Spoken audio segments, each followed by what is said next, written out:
Hello student, এর আগের দিন আমি তোমাদের একটা চ্যাপ্টার শুরু করেছিলাম, ধ্বনি বর্ণ অক্ষর শব্দ বাক্য। তো ওই চ্যাপ্টারটা আমি পুরোটা কমপ্লিট করিনি, ধ্বনি বর্ণ অক্ষর এইটুকু পড়িয়ে ছেড়ে দিয়েছিলাম, কারণ একদিনে পুরো চ্যাপ্টারটা পড়ানো সম্ভব ছিল না। তো আজকে আমি বাকিটা পড়াবো, কিন্তু সেটা পড়ানোর আগে প্রথমেই বলি, এর আগের দিনের ভিডিওতে আমি কিন্তু খেয়াল করিনি, আমি একটা বানান কিন্তু ভুল লিখেছিলাম। সেটা তোমাদের ক্লিয়ার করে দিই যে আমি তোমাদের যখন অক্ষর বোঝাচ্ছিলাম তখন দেখে থাকবে হয়তো আগের ভিডিওতে যে দ্বন্দ্ব বলে একটা শব্দ লিখেছিলাম। তো সেই মুহূর্তে আসলে আমি খেয়ালই করিনি যে বানানটা আমি ভুল লিখেছিলাম। তো তোমরা আবার সেই বানানটা ভুল লিখবে না, বা ভুল বানানটা যাতে না জানো সেই জন্য আমি বলে দিচ্ছি। দ্বন্দ্ব বানান কিন্তু দয়ে বয়ে, দন্তান্বয়ে দয়ে বয়। হ্যাঁ, দ্বন্দ্ব। আমি দন্তান্বয়ে দয়ে লিখেছিলাম, বটা দিতে হয়তো ভুলে গেছিলাম বা খেয়াল করিনি। তো এটা ভাঙতে গেলে হবে দন যোগ দ, অক্ষর বের করতে গেলে। তো এটা তো গেল অক্ষরের কথা। আমরা আজকে যেটা শিখবো যে বর্ণ বিশ্লেষণ, মানে একটা শব্দ ধরো, একটা শব্দ যখন একটা শব্দ থেকে দেখা গেল তোমাকে করতে দেওয়া হলো যে শব্দটার থেকে অক্ষর বিশ্লেষণ করো এবং বর্ণ বিশ্লেষণ করো, যে শব্দটাতে কটা অক্ষর রয়েছে এবং বর্ণ কটা রয়েছে। তো দুটো কিন্তু আলাদা আলাদা আলাদা জিনিস, তো সেটাই আমাদের বুঝতে হবে। ধরো আমি একটা এক্সাম্পল দিয়ে বুঝাচ্ছি যে দ্বন্দ্ব এবং অক্ষরের মধ্যে পার্থক্যটা কি। ধরো একটা শব্দ আকাশ,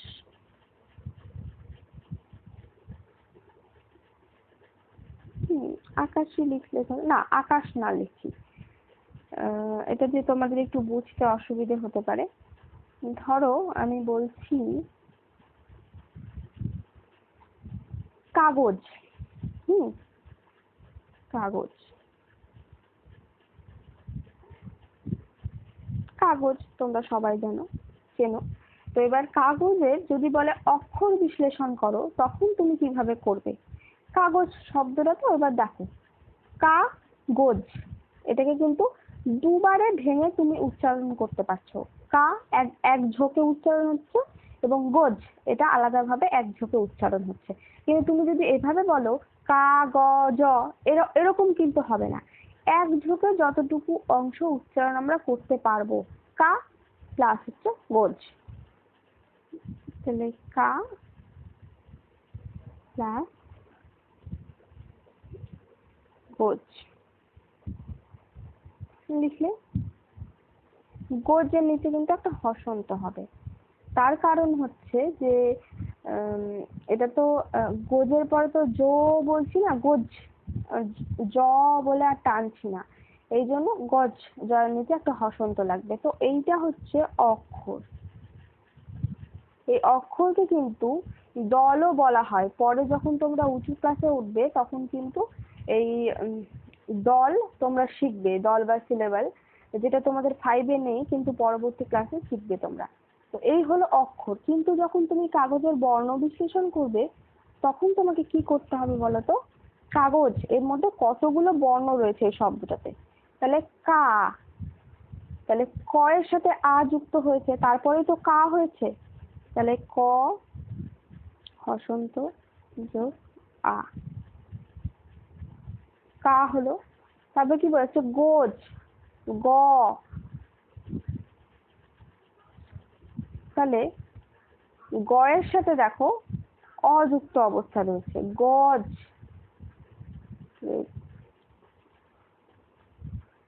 গ হসন্ত যোগ অ, যেহেতু গ উচ্চারণ করছি আমরা, গ অ আসছে, দেখো গজ অ, তাহলে অ হলো।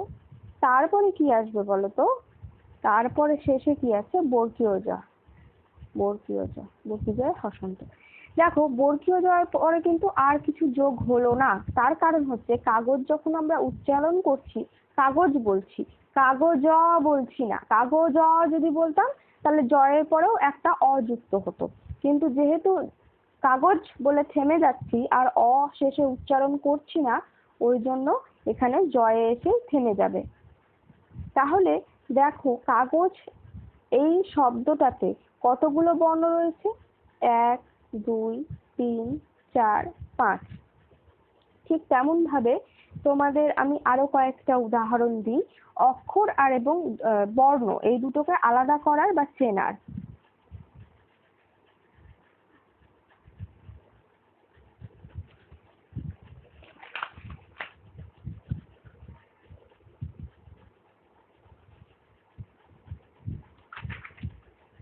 ধরো একটা শব্দ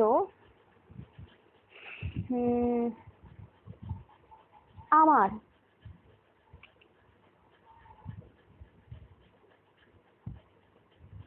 আমার মানে তুমি নিজে। তো এই আমার শব্দটাকে যদি তোমাকে বলে অক্ষর বিশ্লেষণ করো, তাহলে তুমি কি লিখবে বলো তো? উচ্চারণ করবে।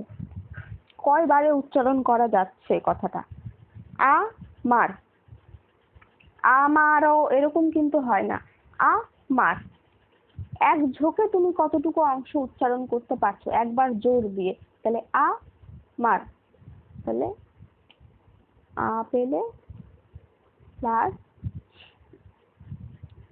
মার পেলে। তাহলে দেখো এখানে তুমি দুটো অক্ষর পাচ্ছ, 1 1 ইকুয়াল টু দুটো অক্ষর পাচ্ছ। কিন্তু যদি আমার এই বর্ণ বিশ্লেষণ করতে দেয় তখন দেখবে কি হবে? আ। তাহলে আ যেহেতু স্বরধ্বনি, তাই অযুক্ত আ তো হয় না, আ একাই উচ্চারিত হতে পারে, ওই জন্য আমরা কি লিখব? শুধু আ। তারপরে মার, দেখো ময়ে আকার আছে, তাহলে ময়ে হসন্ত হবে যোগ আকার হবে, তাহলে কি হলো? আমা হয়ে গেল। পড়ে থাকলো কি? র প্লাস রয়ে হসন্ত। তাহলে এখানে দেখো এই শব্দটাকে তুমি বর্ণ বিশ্লেষণ করলে পেলে 1 2 3 4, চারটে বর্ণ। আরো ধরো যদি দু একটা উদাহরণ দিই,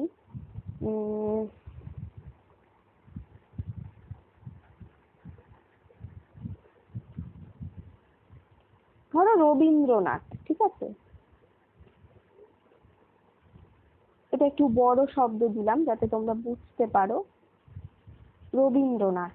এবার এটা যদি অক্ষর বিশ্লেষণ করতে দেয় কি হবে? উচ্চারণ করো। রো বিন দ্রো নাথ, চারবারে রো বিন দ্রো নাথ।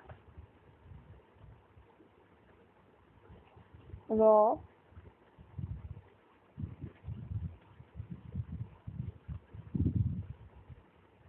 বিন। দেখো এই রয়ের নিচে কিন্তু হসন্ত দিলাম না, কেন বলো তো? এটা দেখো উচ্চারণ যখন করছি রো বিন, রো রো এর পরে কিন্তু অ উচ্চারণ হচ্ছে, ওই জন্য আমরা এর নিচে হসন্ত দিলাম না। রবিন, বিনের পরে কিন্তু বিন হচ্ছে না, বিন বলে থেমে যাচ্ছে, ওই জন্য হসন্ত দিলাম। রবিন দ্রো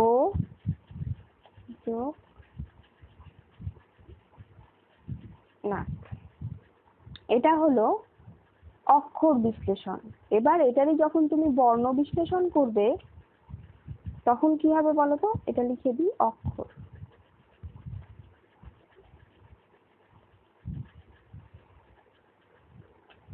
এবার যখন তুমি অক্ষর বিশ্লেষণ করবে, এবার তখন তো তোমাকে দেখতে হবে। তাহলে দেখো রো, রবীন্দ্রনাথ, র এর পরে কিন্তু একটা অ উচ্চারণ হয়, হ্যাঁ? তাহলে রবীন্দ্রনাথ, তাহলে র হসন্ত অ, র।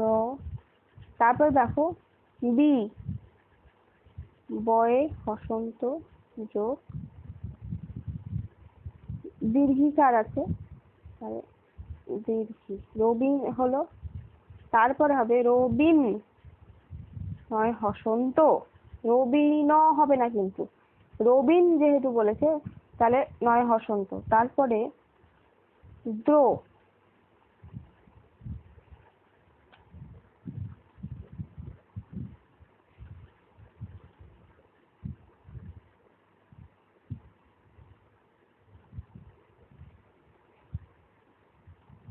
দয়ে হসন্ত যোগ দয় রফলা আছে, তাহলে র প্লাস একটা র হবে কিন্তু, হ্যাঁ। দ্রো, এবার র এর শেষে কিন্তু আমি আর হসন্ত দিলাম না, কারণ দেখো র এর পরে কিন্তু একটা টান আসছে দ্র, তাহলে এই জায়গাটার হসন্ত দিলাম না, প্লাস দিলাম। তারপরে রবীন্দ্র হলো নাথ, নয় হসন্ত যোগ আকার যোগ থ। তাহলে দেখো কটা বর্ণ পেলে, 1 2 3 4 5 6 7 8 9 10, তাহলে পেলে 10টা বর্ণ এইখানে, 1 2 3 4 5 6 7 8 9 10। তাহলে এই হচ্ছে বর্ণ বিশ্লেষণ, ঠিক আছে। এইরকম করে তোমাদের নানা রকম বর্ণ বিশ্লেষণ করতে হবে, বিভিন্ন শব্দ দেওয়া হবে এবং শব্দের মধ্যে থেকে কিন্তু তোমাদের বর্ণ বিশ্লেষণটা করতে হবে। তাহলে ধরো আর একটা উদাহরণ দিই, ধরো কলকাতা।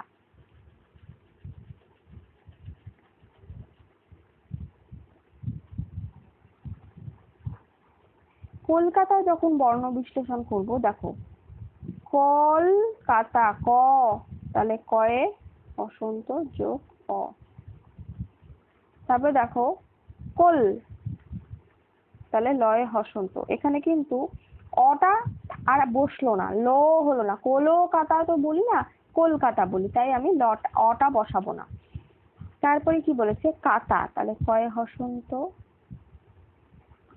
যোগ আ, কা হলো যোগ তয়ে হসন্ত যোগ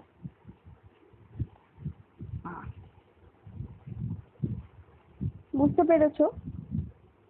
তাহলে এই জায়গাটা তোমাদের বর্ণ বিশ্লেষণে আর কোনো সমস্যা থাকার কথা না। তাহলে এই শব্দটাকে ভেঙে আমি এতগুলো বর্ণ, পুরোটাই কিন্তু তোমার মুখের উচ্চারণের ওপর নির্ভর করবে, এবং একটু যদি তুমি বুঝে করো তাহলে কিন্তু আর তোমার ভুল হবে না। তো এই হলো বর্ণ বিশ্লেষণ। এবার তোমাদের আরেকটা জিনিস আমি শিখিয়ে দিই, সেটা হচ্ছে যুক্তাক্ষর কাকে বলে, ঠিক আছে। নেক্সট পেজে যাই। যুক্তাক্ষর, যুক্তাক্ষর মানে কিন্তু যুক্ত অক্ষর, হ্যাঁ।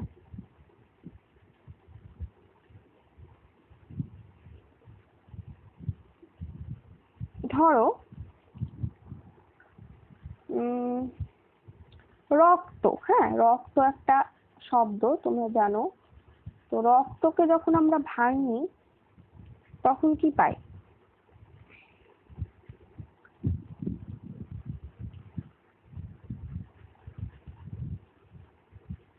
তাহলে দেখো র পাচ্ছি প্লাস কয়ে তয়ে পাচ্ছি,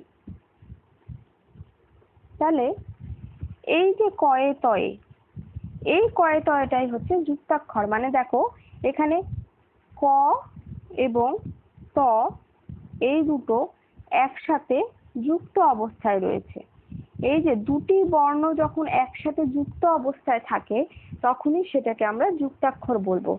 তো বাংলাতে এরকম অনেকগুলো যুক্তাক্ষর আছে যেগুলোকে যুক্ত বর্ণ বলা হয়, যেমন রক্ত, তারপরে কয়ে শয়ে, মানে খ, যুক্ত খ যেটাকে আমরা বলি সেটা হচ্ছে কয়ে শয়ে। এই যে যুক্ত খ আমরা লিখি, এটার মানে হচ্ছে ক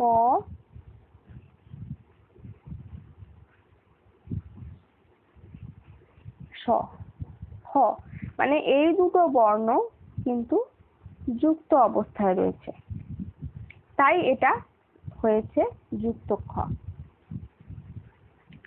তারপরে দেখো ধরো আমরা একটা শব্দ লিখি না, ধরো শৃঙ্খলা, শৃঙ্খলা একটা শব্দ। তাহলে এখানে দেখো এই যে এটা কিন্তু যুক্ত বর্ণ, মানে দুটো বর্ণ যুক্ত অবস্থায় রয়েছে এবং এটাকে আমরা যুক্তাক্ষর বলি। তাহলে এইটাকে কি হবে ভাঙলে? উ হসন্ত প্লাস খ। দেখো একটা জিনিস খেয়াল করো, এখানে আমি হসন্ত দিচ্ছি কিন্তু এখানে কিন্তু হসন্ত দিচ্ছি না। তার কারণ শৃঙ্খলা, শৃঙ্খলা যখন উচ্চারণ করছি, দেখো ক্ষয়ের পরে কিন্তু একটা অ উচ্চারণ করছি, শৃঙ্খলা। তাহলে ক্ষয়ের পরে যেহেতু আমি অ উচ্চারণ করছি, ওই জন্য এখানে আমি হসন্ত দেব না। আর উর পরে কিন্তু অ উচ্চারণ করছি না, ওই জন্য আমি এখানে হসন্ত দিলাম। তাহলে এই উ ক্ষয়ে মিলেই হচ্ছে উ খ। আর এবং এটা একটা শব্দ তৈরিতে সাহায্য করছে। তো এইরকম কিন্তু বাংলা ভাষায় অনেকগুলো যুক্ত বর্ণ বা যুক্তাক্ষর রয়েছে। তো সেগুলো তোমাদেরকে কিন্তু মনে রাখতে হবে বা জানতে হবে, না হলে কিন্তু শব্দ লিখতে গিয়ে তোমাদের অসুবিধা হবে। তো বুঝতেই পারছো যুক্তাক্ষর কোনগুলোকে বলছে। দুটো বর্ণ যখন একসাথে যুক্ত অবস্থায় থাকে তখনই সেটাকে যুক্তাক্ষর বলে, এবং সেগুলো ভাঙলে আমরা অবশ্যই দুটো বর্ণ পাই। অনেক সময় কিন্তু আমরা তিনটে বর্ণও পাই, যেমন ধরো দ দন্তান্বয়ে দয়ে বয়ে। এখানে প্রথমটাতে দেখো, প্রথমটাতে দ প্লাস ব দুটো রয়েছে, আর এই যে 2 নাম্বার এটাতে দেখো কি কি রয়েছে, দন্তান্বয়ে হসন্ত প্লাস দয়ে হসন্ত প্লাস ব। এর মানে হচ্ছে এখানে কিন্তু 3টা বর্ণ রয়েছে, 3টা বর্ণ একসাথে যুক্ত অবস্থায় দন্তান্বয়ে দয়ে বয়ে এটা হয়েছে। ঠিক আছে, আশা করি তোমরা বুঝতে পেরেছো। তাহলে এই গেল যুক্তাক্ষর, বর্ণ বিশ্লেষণ, অক্ষর সবকিছু ধারণা। এরপরে আমাদের যেটা শিখতে হবে বা জানতে হবে যে শব্দ কি।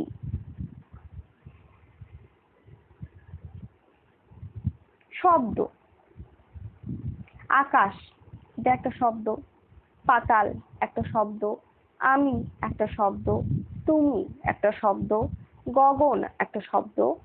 এরকম তো অসংখ্য শব্দ রয়েছে, এবং এই শব্দগুলো দিয়েই কিন্তু আমরা কথা বলি বা আমাদের কথা অন্যকে বোঝায়। তাহলে দেখো শব্দ কি। শব্দ হচ্ছে এক বা একাধিক বর্ণ পাশাপাশি যদি বসে একটি অর্থ প্রকাশ করে তবে তাকে শব্দ বলে। এক বা একাধিক বর্ণ পাশাপাশি বসে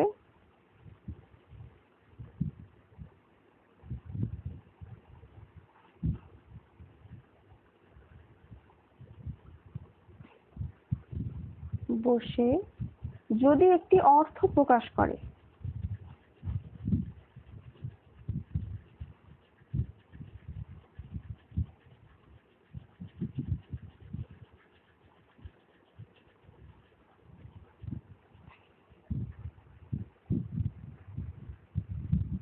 তাকে শব্দ বলি।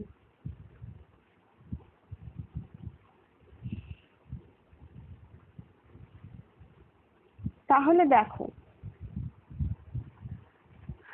আকাশ এটা একটা শব্দ। আকাশ মানে তুমি একটা অর্থ বোঝো। আকাশ মানে আমাদের মাথার উপরে যে নীল রঙের আমরা শূন্য, মহাশূন্য দেখতে পাই, সেটাকেই আমরা আকাশ বলি। তাহলে এই আকাশ কথাটার মধ্যে দিয়ে কিন্তু তুমি একটি অর্থ বুঝতে পারছো যে কেউ যদি তোমাকে বলে আকাশের দিকে তাকাও, তাহলে কিন্তু তুমি উপরেই তাকাবে। আকাশ মানে যে তুমি উপরের দিকে তাকাবে সেটা বুঝতে পারছো, তার মানে এটা একটা অর্থ প্রকাশ করছে। তাহলে এটা একটা শব্দ। এবং কি বলেছে সংজ্ঞাতে দেখো, এক বা একাধিক বর্ণ পাশাপাশি বসে, তাহলে এটা যদি অর্থ প্রকাশ করে, তাহলে অর্থ যে প্রকাশ করছে সেটা তোমরা বুঝতেই পারলে। যে ধরো আমি আমি শব্দটা যখন বলছি তখন তুমি নিজেকে বুঝতে পারছো, তার মানে এটা একটা অর্থ প্রকাশ করছে। ঠিক তেমন আকাশ যখন বলছি তখন তুমি উপরের দিকে তাকাচ্ছ, তার মানে এটা একটা অর্থ প্রকাশ করছে। এবার প্রথমটুকু আমাদের জানতে হবে যে এক বা একাধিক বর্ণ। তাহলে এখানে দেখো এক বা একাধিক বর্ণ রয়েছে কিনা। আ তো আই বসবে, প্লাস ক হসন্ত যোগ আ যোগ স। তাহলে দেখো 1 2 3 4, 4টে বর্ণ, মানে একের অধিক বর্ণ এখানে যুক্ত হয়েছে।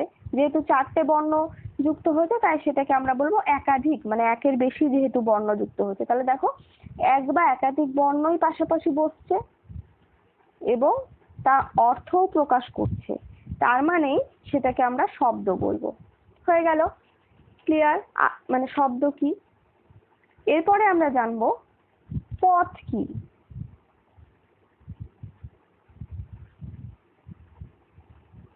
পদ হচ্ছে খুবই সহজ একটা বিষয়, তোমাদের এখনই পদের খুব একটা বেশি কিছু জানতে হবে না, কিন্তু পদ সম্পর্কে তোমরা খুব ছোট্ট করে জেনে রাখো। শব্দ, কতগুলো শব্দ পাশাপাশি বসেই তো বাক্য তৈরি হয়। আমি ভাত খাবো, আমি একটা শব্দ, ভাত একটা শব্দ, খাবো একটা শব্দ। তো এই যে পাশাপাশি কতগুলো শব্দ বসলো, আমি ভাত খাবো, এটা একটা শব্দ, এটা একটা শব্দ, এটা একটা শব্দ, তাই তিনটে শব্দ পাশাপাশি বসলো এবং একটা বাক্য তৈরি করলো। তো এই প্রত্যেকটাকে যখন যেমন আমরা শব্দ বলি, সেরকমই এই প্রত্যেকটাই হলো এক একটা পদ।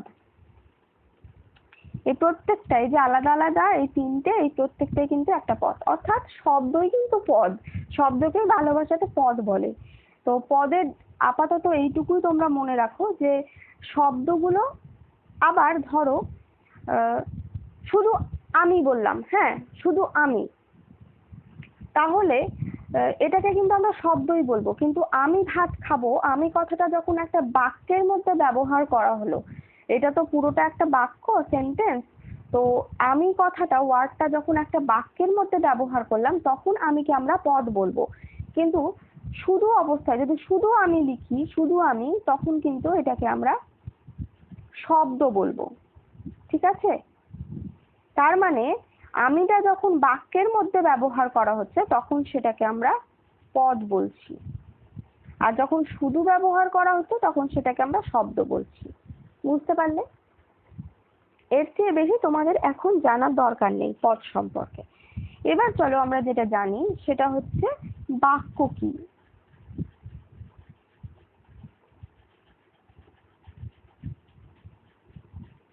বাক্য কি? বাক্য হচ্ছে এক বা একাধিক শব্দ পাশাপাশি বসে যদি বক্তার, মানে তুমি ধরো কথা বলছো, তোমার মনের ভাব প্রকাশ করে, তবে তাকে বাক্য বলে। তাহলে বাক্যের সঙ্গে আমরা কি লিখবো? যখন কতকগুলি শব্দ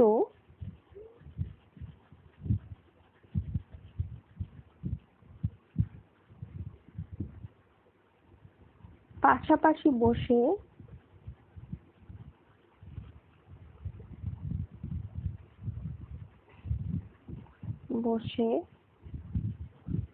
মনের ভাব প্রকাশ করে,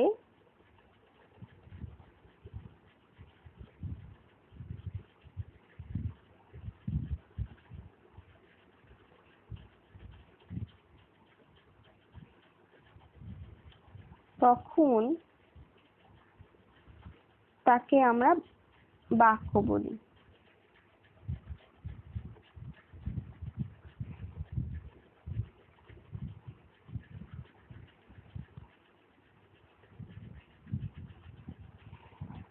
এক্সাম্পল দিই, তাহলে আরো ভালো করে বুঝতে পারবে। ধরো সোহেল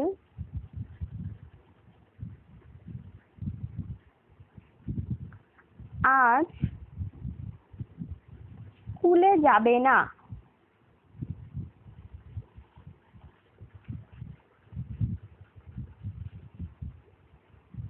যাবে না, এটা একটা কথা বললাম। তো এর মাধ্যমে তুমি কি বুঝতে পারলে? যে সোহেল আজকে স্কুলে যাবে না, এটার পুরো অর্থটাই তুমি বুঝতে পারলে যে আমি কি বলতে চাইছি। সোহেল আজ স্কুলে যাবে না, এই কথাটার মাধ্যমে আমি কি বলতে চাইছি। তার মানে সত্যিই আজ সোহেল স্কুলে যাবে না, এটা তুমি পরিষ্কারভাবে বুঝতে পারলে। যখন অর্থটা তুমি পরিষ্কারভাবে বুঝতে পারছো, অর্থ স্পষ্ট, তখনই সেটাকে আমরা বাক্য বলি।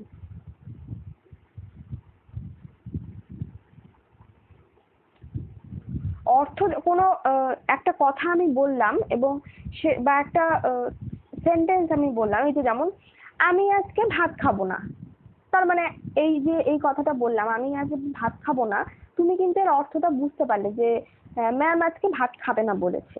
তো তুমি যখন বুঝতে পারলে, তার মানেই হচ্ছে এটা একটা বাক্য হলো, এর অর্থ যেহেতু স্পষ্ট, তাই এটাকে আমরা বাক্য বলবো। কিন্তু যদি আমি বলি আমি আজ ভাত বলে আর কিছু বললাম না, খাবো না আর বললাম না, কিন্তু আমি আজ ভাত, তো এর মাধ্যমে কি কোনো অর্থ বুঝতে পারছো তুমি? আমি আজ ভাত যদি আমি তোমাকে বলি, তো তুমি কি বুঝবে? কিছুই বুঝতে পারবে না যে কি বলছে ম্যাম। তার মানে অর্থ প্রকাশ পাচ্ছে না, অর্থ অস্পষ্ট।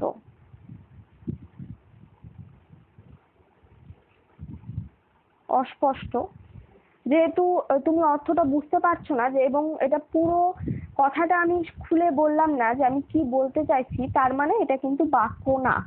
বাক্য সবসময় সেটাই হবে যেই যার মাধ্যমে তুমি মনের ভাবটা বুঝতে পারবে বা বোঝাতে পারবে, সেটাই হচ্ছে বাক্য। কিন্তু যখন অর্ধেক কথা আমরা বলবো, বাকিটা বলবো না, তখন কিন্তু সেটা বাক্য হবে না।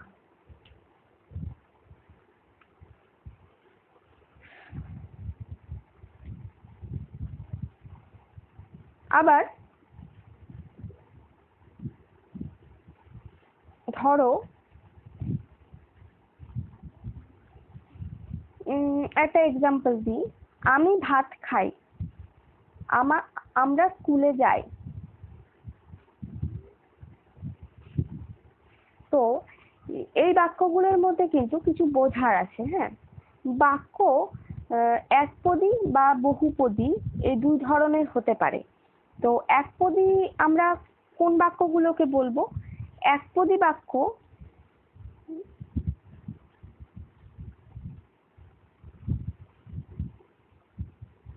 একপদী বাক্য, বহুপদী বাক্য।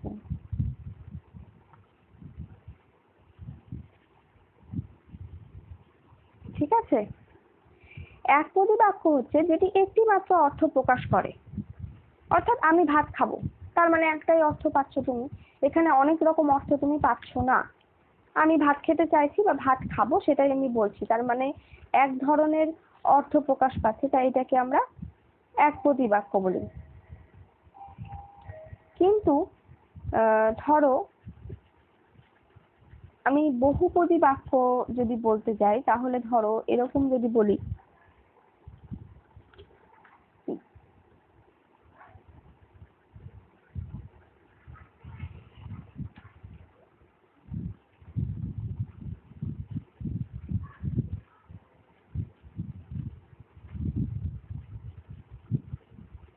আমি আজকে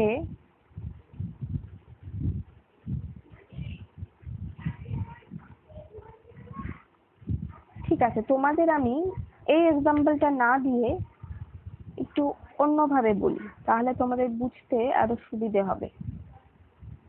শর্টে যদি বলি তাহলে আরো ভালো বুঝতে পারবে। একপদী বাক্য, একপদী বাক্য, একপদী বাক্য ধরো একটা শব্দ দিয়ে যদি বোঝায়, ঠিক আছে, চলো একটা শব্দ, এবং এর মাধ্যমে কিন্তু তুমি বুঝতে পারলে যে আমাকে যেতে বলছে, এই একটা শব্দই আমি বললাম এবং এর মাধ্যমেই কিন্তু একটা বাক্যের অর্থ তুমি বুঝতে পারলে। চলো মানে আমি কি বলতে চাইছি, যে তুমি এখন চলো, কোথাও একটা যাওয়ার কথা বলছি, তাহলে কি হলো? একটা অর্থ প্রকাশ পেলো, যে যেতে বলছি,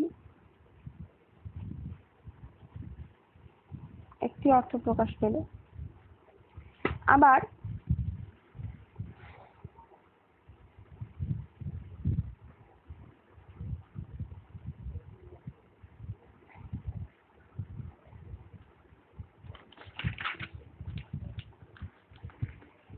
যদি তোমাকে বলি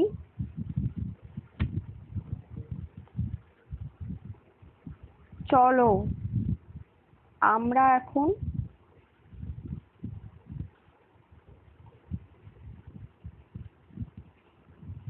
সিনেমা দেখি,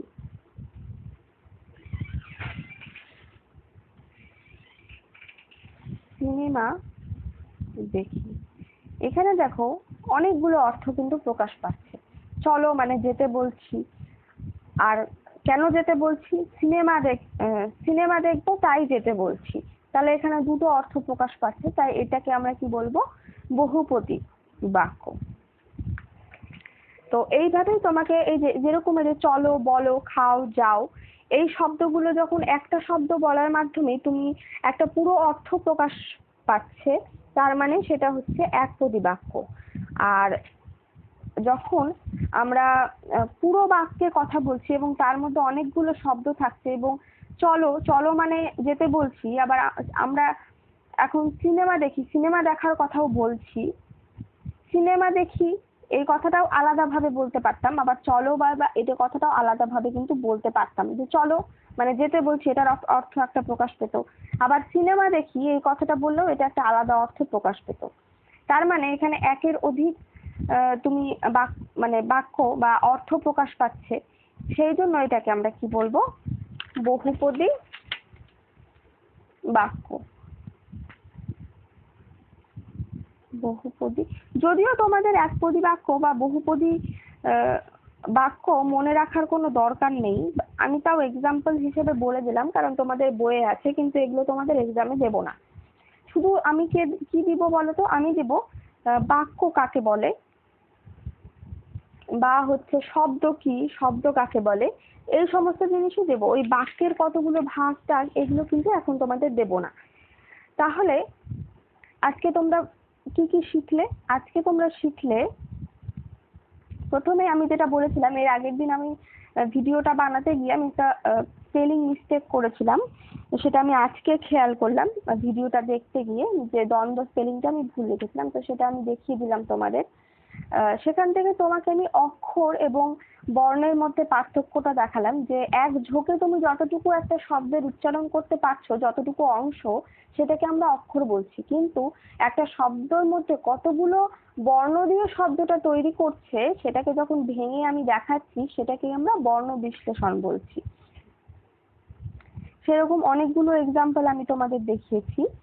তো তারপরে আমি তোমাদের যেটা বললাম, যুক্তাক্ষর মানে দুটো বর্ণ যখন একসাথে যুক্ত অবস্থায় থাকে, দুটো তিনটে এরকম বর্ণগুলো যখন একসাথে যুক্ত অবস্থায় থাকে, তখন সেটাকে আমরা যুক্তাক্ষর বলি। এবং সেই দুটো বর্ণকে ভেঙেও আমি দেখালাম যে কোন দুটো বর্ণ সেখানে যুক্ত অবস্থায় রয়েছে। তো এইরকম কিন্তু বাংলাতে অনেকগুলো বর্ণ যুক্ত অবস্থায় থাকে, যেগুলোকে আমরা যুক্তাক্ষর বলি। তো সেই বর্ণগুলো তোমাদের মনে রাখতে হবে এবং মুখস্থ করতে হবে। এর যুক্তাক্ষরেরও আমি অনেকগুলো এক্সাম্পল দেখিয়েছি। তারপরে আমি তোমাদের যেটা বললাম, শব্দ কি। তো শব্দ কি সেটা বলতে গেলে বলতে হবে এক বা একাধিক বর্ণ পাশাপাশি বসে যদি একটি অর্থ প্রকাশ করে। যেমন আমি, এখানে কিন্তু অনেকগুলো বর্ণ রয়েছে, আ ম যোগ হস্যি, তার মানে তিনটে বর্ণ রয়েছে, তো একের অধিক বর্ণ রয়েছে। তো এই বর্ণগুলো একসাথে যুক্ত হয়ে বা পাশাপাশি বসে কিন্তু একটা অর্থ প্রকাশ করছে। আমি মানে আমি নিজেকে বুঝছি বা বুঝতে পারছি, তাহলে এটাকে আমরা কি বলবো, শব্দ। তারপরে আমরা জানলাম পদ। পদ হচ্ছে, শব্দকেই পদ বলা হয়, কিন্তু পদ কখন বলা হয়, সেই শব্দটা যখন কোনো একটা পুরো বাক্যে ব্যবহার করা হয় তখনই সেটাকে আমরা পদ বলি। কিন্তু সেই শব্দটা যদি একা অবস্থায় থাকে তখন কিন্তু সেটাকে আমরা শব্দই বলবো, পদ বলবো না। যখন সেটা বাক্যে ব্যবহার হবে, অর্থাৎ শব্দ যখন বাক্যে ব্যবহার হচ্ছে তখনই তাকে আমরা পদ বলছি। তারপরে শিখলাম বাক্য কি। তাহলে বাক্য হলো যখন অনেকগুলি শব্দ পাশাপাশি বসে যখন একটি অর্থ, সম্পূর্ণভাবে একটি অর্থ প্রকাশ করে, মানে তুমি কি বলতে চাইছো সেটা অন্যজনে বুঝতে পারে, তখনই সেটাকে আমরা বাক্য বলি। তো এই তিনটে জিনিসই হচ্ছে মূল বিষয়। তো এগুলো তোমাদের মনে রাখতে হবে। আর এখান থেকে খুব যে বড় প্রশ্ন আসবে তা কিন্তু না, খুব ছোট ছোট প্রশ্ন আসবে, এবং সেগুলো তোমরা যদি একটু পড়ো বা এই যে আমি যে সংজ্ঞাগুলো দিয়ে দিলাম এইগুলো যদি একটু মুখস্থ রাখো, তাহলে কিন্তু আর কোনো অসুবিধা হবে না। আর বর্ণ বিশ্লেষণ আর যুক্তাক্ষরটা কিন্তু একটু ভালো করে পড়তে হবে এবং মনে রাখতে হবে। তো ঠিক আছে, আজকের ক্লাসটা আমি আর বড় করব না, কারণ বেশি কথা বললে তোমাদের আবার গুলিয়ে যেতে পারে। তো তোমরা এটা পড়ো, এই চ্যাপ্টারটা ভালো করে পড়বে এবং তার সাথে এই ভিডিও অডিওটা শোনো, তাতে তোমাদের কনফিউশন গুলো ক্লিয়ার হয়ে যাবে। তো ঠিক আছে বাচ্চারা, আজকের মতো তাহলে বাই, ক্লাসটা আমি এখানে শেষ করছি।